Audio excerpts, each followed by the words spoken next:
How's it going, everybody? Just real quick before I get into the video, just gonna go ahead and say sorry. I apologize for the not the greatest video quality I have. But anyways, getting into the video, this is going to be about for all you first-time Saiga Rifle or either shotgun owners. If you got it in the original configuration, either like with with the hunting Monte Carlo style stock and no pistol grip and everything like that, and traditional handguards, kind of like this one right here. If you just bought one, brand new, and you're like me and you wanted to do some modifications to it, make it a little more ergonomic and more military style looking, and just a lot better looking in my opinion. Well, this information you might want to watch before you do anything. Again, there's probably some people out there with some good information, maybe better than what I'm giving you, but this is just some things I figured I'd go ahead and post, and hopefully it helps somebody out.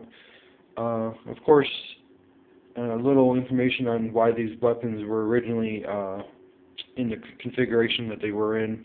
It is basically like the assault weapons vein type of thing, where they didn't want all these military weapons and stuff in the United States with Clinton.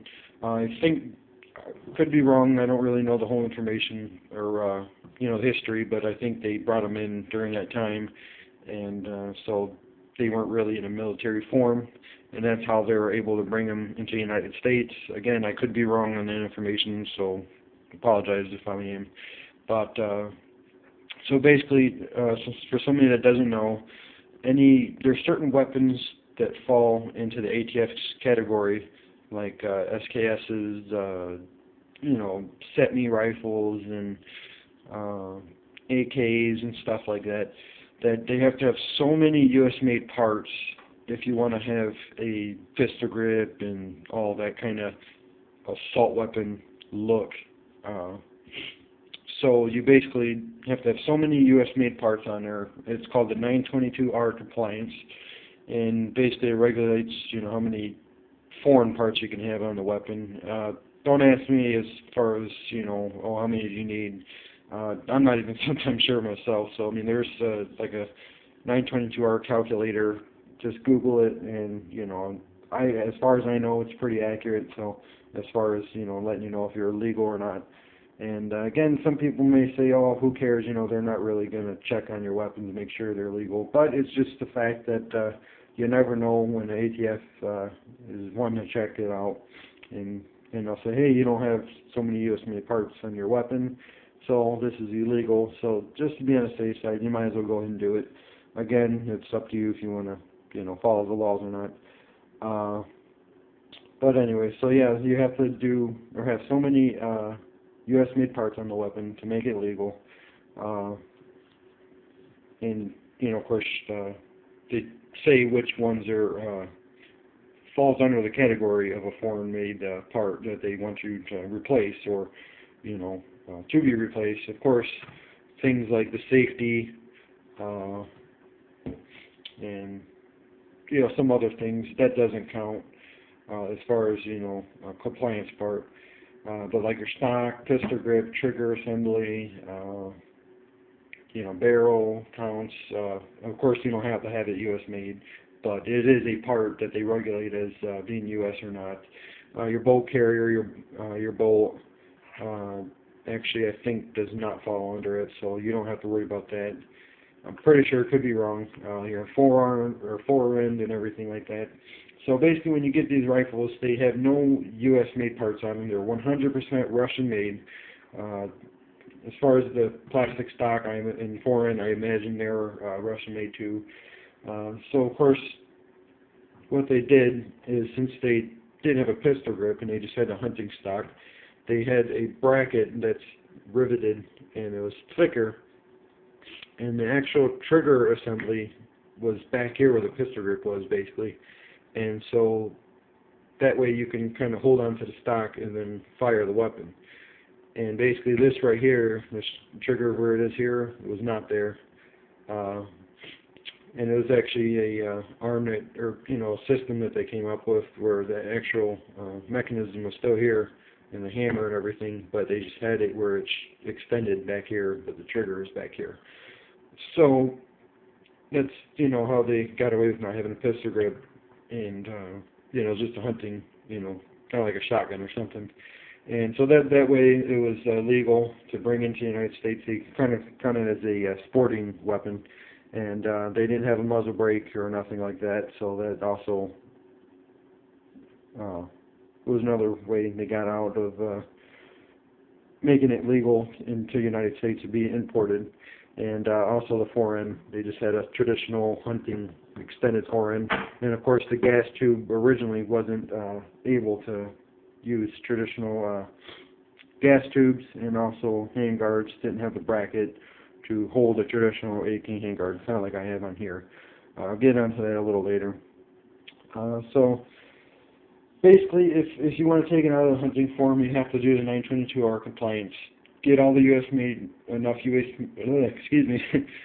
U.S. made parts on the weapon, like pistol grip, stock.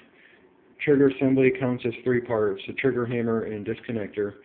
That counts as 3 parts right there. So basically, as far as the calculator said, I was in compliance. And then that way you can go ahead and, if you want to do your conversion yourself, knock out the old you know, trigger group and all that and a bunch of stuff. There's tons of great videos on it, and go ahead and install the parts. And then that way you have a military looking weapon, and you're legal, and you have a very, very high quality weapon now. So basically that's that. And also, for those I've seen videos of guys shooting their rifles, their Saiga rifles in a traditional form with the traditional Monte Carlo stock, and they'll have a 30 round magazine. That is a no-no. I know you may think that, oh, you know, it's no big deal, it doesn't have any of the military, you know, things like a pistol grip and everything. Technically, by the ATF, again, they, you know, if you use a magazine that's higher than the one that came with the weapon, it's considered an assault rifle. And then, of course, you don't have all the U.S.-made parts on it enough, so basically that would be illegal. Again, it's kind of dumb, but, you know, you got to follow the laws if you want to, you know, keep legal. So if you want a higher capacity magazine, you must do the conversion first, and then you can use your high cap mags. So just to throw that out there, you know, that'll keep you legal. As far as the optics and stuff, you know, that doesn't matter. You can have it in any configuration and have a red dot or scope or whatever. That has no big deal at all. And if you want to do muzzle brakes, again, you have to do the conversion and then get the muzzle threaded, and then you can go ahead and put a muzzle brake on. So yeah, and as far as the rifles, if you want to have a traditional handguard, you will have to get a gas tube that uses traditional handguards instead of the Saiga gas tube that cannot accept handguards. And also for the lower, what you can do is get a couple companies make this. I got this one from Brownells, and it's just a bolt-on one, and you have to grind down on the barrel a little bit to get the bolt through, and then it tightens it down. So it's not like the one with the lever and then it slides forward. This one, you just unscrew it and then it'll come off. And then this way you can use traditional lower handguards, and so that's how you do that. Of course, there's another good video on that. And also, if you want to use traditional AK mags, you do have to do some modification to the weapon a little bit. Some people say the mag catch a little bit, or just modify the mags. But the main thing is you need the bullet guide, which kind of helps push the bullet up into the chamber.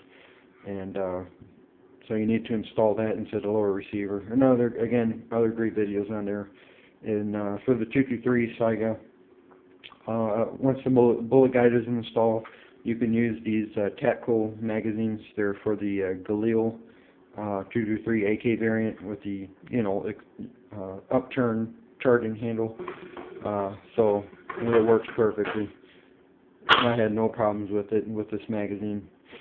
They're relatively inexpensive, a lot cheaper than the other ones that I'm going blank. But anyways. So yeah, I mean, hopefully that helps you out. We're running out of time here on the phone, so yeah, that way you should be kept legal and everything, and you should be good to go. And well, thanks for watching. Have a good one.